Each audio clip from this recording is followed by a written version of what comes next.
रोहन एक छोटे से गांव में रहता था, जहां वह हर दिन अपने पुराने और टूटे हुए रंगों से चित्र बनाने की कोशिश करता था। चित्र बनाना उसका शौक था, लेकिन उसके पास अच्छे रंग नहीं थे। एक दिन गांव के मेले में घूमते हुए उसकी मुलाकात एक बूढ़े दादाजी से हुई। दादाजी ने रोहन को एक चमकीली पेंसिल दी और कहा, यह कोई साधारण पेंसिल नहीं है, ये जादुई है। जो भी तुम इससे बनाओगे वो सच हो जाएगा। रोहन की खुशी का ठिकाना नहीं रहा। वह तेजी से घर पहुंचा और सबसे पहले पेंसिल से एक सुंदर तितली का चित्र बनाया। आश्चर्य की बात यह थी कि तितली कागज से निकलकर हवा में उड़ने लगी। रोहन की आंखें खुशी से चमक उठीं।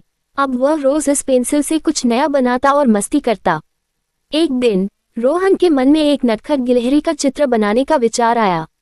उसने पेंसिल उठाए और कागज पर एक प्यारी सी गिलहरी बनाई।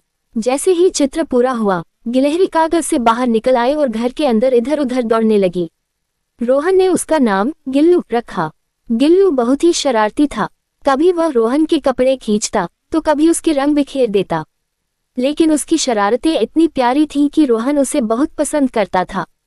दोनों दिन रात साथ खेलते और हंसी मजाक करते थे। एक दिन गिल्लू ने रोहन की जादुई पेंसिल चुरा ली और उससे खुद की एक और गिलहरी बनाई। अब घर में दो नटखट गिलहरियां हो गईं, जो मिलकर और भी ज्यादा शरारतें करने लगी। रोहन को समझ नहीं आ रहा था कि वह इस स्थिति से कैसे निपटे।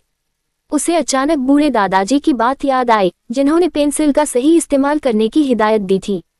रोहन ने फिर से पेंसिल उठाए और कुछ सोचने लगा। उसने पेंसिल से एक बड़ा सा पेड़ बनाया, जिसमें ढेर सारे फल लगे थे। गिल्लू और उसकी साथी गिलहरी उस पेड़ पर चढ़ गए और खुश होकर फल खाने लगे। उनकी शरारतें अब खत्म हो गईं और वे पेड़ की देखभाल में लग गए।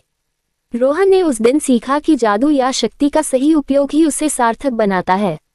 उसने पेंसिल को एक खास जगह पर रख दिया और अब वह उससे केवल अच्छी और मददगार चीजें बनाता था।